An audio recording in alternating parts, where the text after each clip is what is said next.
Hello mga bes! Kain po tayo. Pritong yellowfin na isda po at ginisang kamatis ang ulam natin ngayon for today's video. Tara, samahan niyo akong kumain.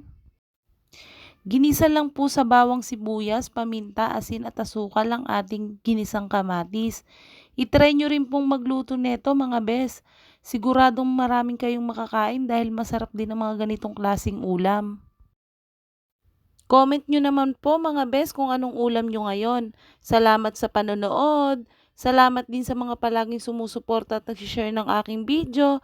God bless po sa inyo.